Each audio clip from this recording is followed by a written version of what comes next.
G'day, ladies and gents, and welcome back to War Thunder. It is currently April the 4th by my time, and Gaijin still hasn't released an April Fool's event. Yes, when it's like those April 2 jokes, when it's April the 2nd and she's still pregnant, or when it's April the 2nd and she's still broken up with you, one of those things. But, we're going to have a look at the April Fool's event, and it's quite interesting, actually. As you can see on the screen, it looks to be a test for VTOL, but there were also a couple of other interesting things that I think a lot of people overlooked that, everyone's crying about, I suppose. Now, I can understand, sort of.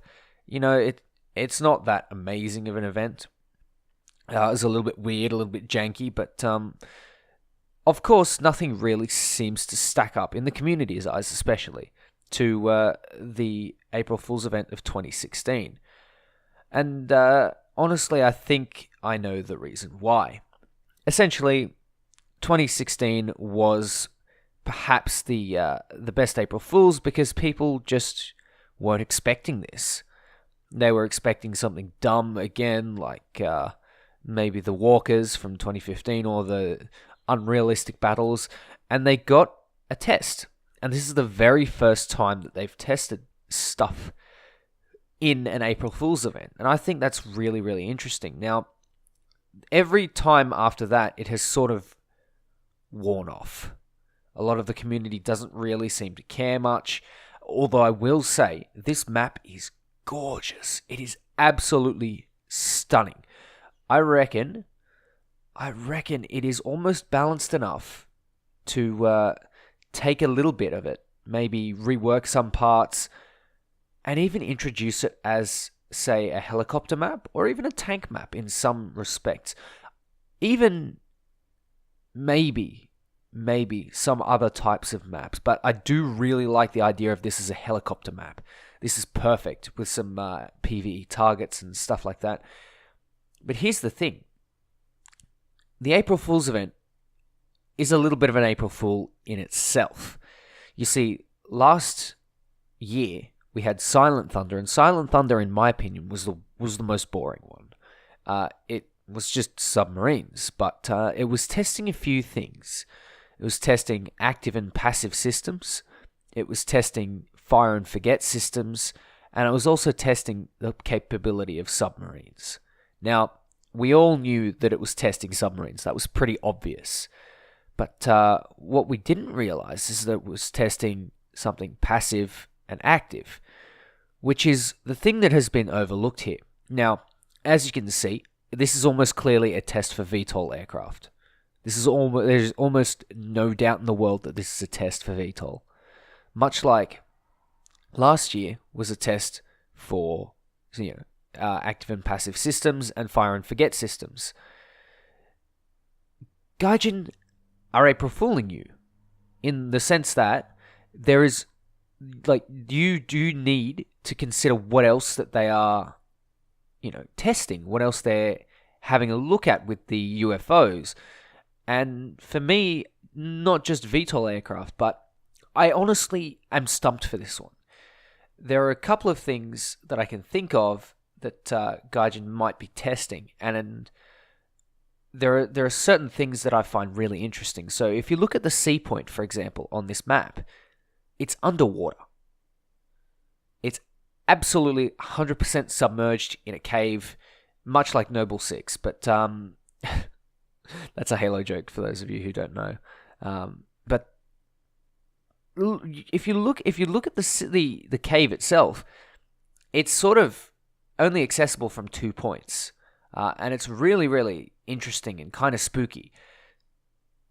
I think in the future we may in fact see submarines, and the so-called triangle will go from currently PT boats, motor gun boats, and destroyers to something like submarines, sub-hunters, and perhaps destroyers or something like that with Navy. I know Navy isn't really a popular game mode, but I think it's really, really interesting that we're going to get another dynamic.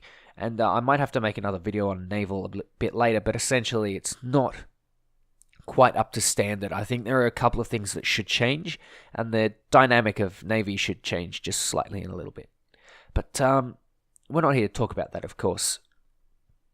The spaceships are really interesting as well because they can transition from above ground to underwater.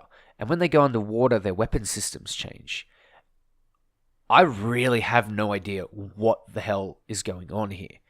I don't know what they're testing. This is where the mystery is. This is where the interesting bits are. And it's not really something that you can, point to and go, haha, this is exactly what they're testing. Because honestly, I have no idea. I have no idea because maybe the force fields are a thing to sort of trade off. Okay, if you put the thing into hover mode, then you're invincible to energy weapons, but obviously vulnerable to kinetic. I don't know what that could possibly translate to in real life. There is nothing of the sort. Perhaps electronic warfare. Maybe. But I'm honestly clutching at straws here. We don't know, and that is where the mystery is. That's where the cool aspect of the April Fool's event is. We actually don't know what they're testing unless we sort of take a good guess and have a stab around at some conspiracies. And that's where the interesting thing is. It's not the cool thing like, oh look, it's a Leopard 2 or it's a T-90 or it's a something or other. It's that there is a subtlety here that the community has missed. And that we won't see that until perhaps Gamescom. I think that's the cool thing. And that's what the community has missed. There are a few little things that are really, really interesting about this April Fool's that are not just the map, not just that giant force field bubble in the center, not just the new assets of the Chinese financial building and the other couple of buildings that are in the map. Although most of these are really cool, no one, I think, honestly has an idea of exactly what they're testing. I really love the new assets. I really love the overpass. I love the skyscrapers. I love this whole city. It is gorgeous, and it kind of looks like something from the Spider-Man movies or something from a classic American film, as in like 90s classic. But it honestly looks like you could make an alternate history like Chicago or New York map or something like that with this. That's another cool thing as well, because alternate history maps is something that personally I've really liked the concept of. I really love alt history Berlin, alt history Krimsk, and the general concept of them, because and of course Hokkaido, or preparation for landing on Hokkaido, and these are the things that we as a community have missed. Little things, new maps, new little niches to game mechanics. Have a look at underwater. Look how well finished that is. This, for me, tells me that 1, we're probably going to get submarines this June. 2, we're probably going to get VTOL aircraft, so prepare for stuff like the Harrier jump jet, which I'm kind of interested in. The OV-10 Bronco, that'll be kind of cool. But other little subtleties as well. I honestly don't know what else they can add off this. The new map, perhaps new game modes, maybe. I'm very, very interested. Maybe it's a good combined map or something like that. We also have, I genuinely have no idea what could possibly be added. And this is the exciting bit. This is the really interesting bit that, again, the community has missed. There's no point getting your panties in a knot over, this event was lame. Of course, it's a little bit janky. It's extremely primitive. It's extremely unfinished.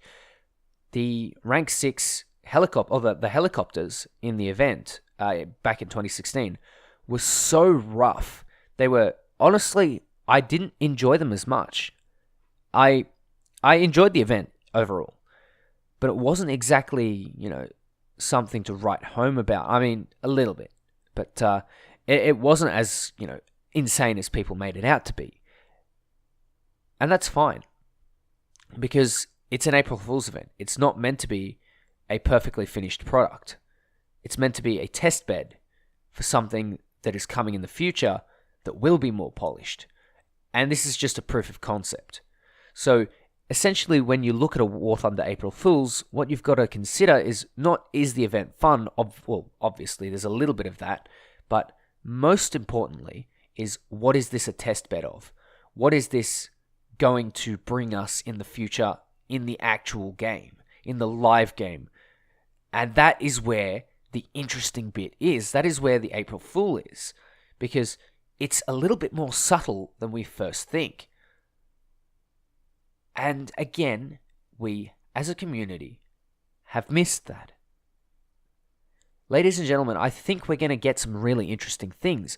I just can't put a finger on what that is. But I think it is cause to be excited. I think it is something that is going to be really interesting. I think it's something that's going to be really, really cool. There's a capture point in midair. Maybe we're looking at a proper helicopter game mode. Maybe we're looking at, along with the economy changes that are coming soon, something that is actually awesome for helicopters. Something that will make the helicopters sort of attractive. I think we've got something really, really interesting on our hands. And we just haven't seen it yet. We just haven't taken the time to figure out that this is a real possibility and this could really be coming. And unfortunately, that's just something that the community does. And that's something that we all do. We're all guilty of that. But until then, ladies and gentlemen, we just have to wait. We've given them some data. We've given them some testing. And now we wait for what is to come. Anyway, ladies and gents, take care, and I'll catch you next time.